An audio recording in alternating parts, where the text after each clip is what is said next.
Birth of the Dragon, directed by Judge Nolfi, who made The Adjustment Bureau, which was this sort of odd Philip Dick sci-fi story. And he's done things like he wrote a script once that was projected as a John Woo project, then ended up being an Oceans thing. Got credits on Timeline, Sentinel, Bourne Ultimatum. You know, a strange genre-hopping career. This is an odd sort of martial arts biopic hybrid, based nominally on the early life of Bruce Lee and nominally based on the legendary fight between Lee and Wong Jack Man in San Francisco in 1965. Here's a clip. Master Wong. So what do you do when a badass comes at you in an alley? You must ask yourself, why is he doing that? He's fighting against the world. He's on the wrong path. But what do? The role of a Sifu is to bring him into harmony with the world and with himself. Suppose he's trying to kill you. Then I suppose you kick his ass. But having done that, you offer him the possibility of enlightenment. Have you come to offer me enlightenment?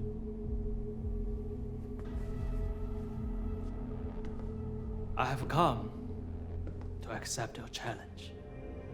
So this is an odd and frankly all over the place movie. For a start, there are a lot of stories about this sort of legendary fight, and it's weird, therefore, that Birth of the Dragon feels the need to invent a kind of whole new one in the shape of this character, Steve McKee, not Steve McQueen, Steve McKee, who the drama weirdly decides to centre on, and who spends a whole lot of time running around trying to free his love interest from weird sort of, you know, sex slave. It's just like a whole narrative going on in the background in which you think, what? Not in the background, in the foreground. Why?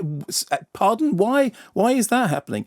So the story itself, and I have to say most of the script is nonsense. And no matter how much you know about the true story, and I know very little. I mean, I remember seeing Dragon with Jason Scott Lee and really loving it, partly because it told me a lot of stuff that I didn't know, and partly because I thought that film played out so much like a musical. There are these wonderful sequences in that are, you know, sort of balletic and you know, I've often talked about the way in which really well orchestrated fight sequences are like dance.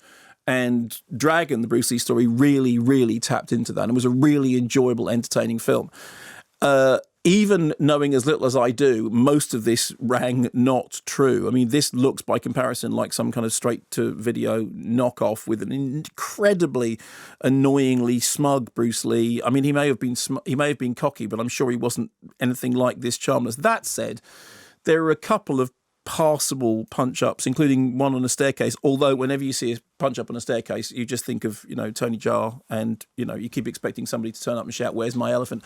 So why would you be thinking that? Because that's the you know, it was called The Protector. I think it was called The Protector here. I think here it was called Warrior King, and in America it was called The Protector, and his mantra is, "Where's my elephant?" It's the elephant stolen. I see. Too hard to explain, and that made that throwaway comment into more than it should have been. I was performing my choric role. Thank you. Mm-hmm. Yeah, but so basically, a couple of entertaining punch-ups aside, it's nonsense.